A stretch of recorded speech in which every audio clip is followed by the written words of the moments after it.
তুমি আল্লাহরে বইলে গেছো, তুমি এখন গুনার কাজের সুযোগ আসছে, তুমি আল্লাহরে বইলে গেছো যে আমার রব যে একজন আছে, আমি যে গুনাহ করতেছি, আমি যে অন্যের হক নষ্ট করতেছি, আমি যে গীবাত করতেছি, আমি যে মিথ্যা বলতেছি, আহা আমার রব তো দেখতেছে। এই যে ইস্তিকামাত, এই যে আল্লাহর ভয়, যে আল্লাহর উপর অটল থাকা, এটা আমাদের ভিতর না থাকার কারণে এত গুনাহ আমাদের দ্বারা হচ্ছে।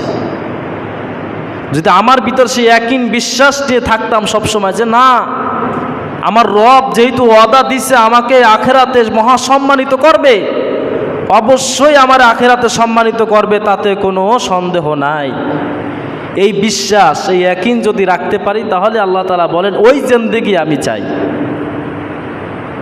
ওই জিন্দেগি আমি চাই বান্দা, ওই জিন্দেগির উপরে তোমার জীবন তুমি পার করো। এর জন্য দেখেন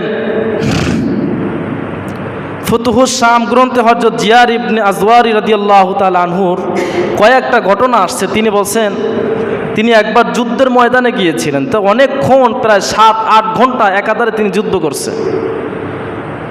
তা ওনার ইস্তিকামাত কেমন ছিল? ওনার বিশ্বাস ছিল যে আমার আল্লাহ আমাকে সাহায্য করবে, বিপদের সময় আমার আল্লাহ আমাকে সাহায্য করবে, এটা ওনার বিশ্বাস ছিল।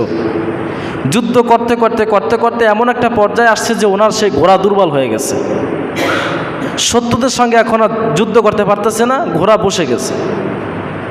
তা শত্রুর বাহিনী ধাওয়া করতেছে তাকে গ্রেফতার করার জন্য, কাছাকাছি চলে আসছে। তখন তিনি তার ঘোড়াকে বলতেছে, ঘোড়া চলো, শত্রু বাহিনী চলে আসছে, শত্রু গ্রেফতার হয়ে যাব আমি শত্রুর কাছে।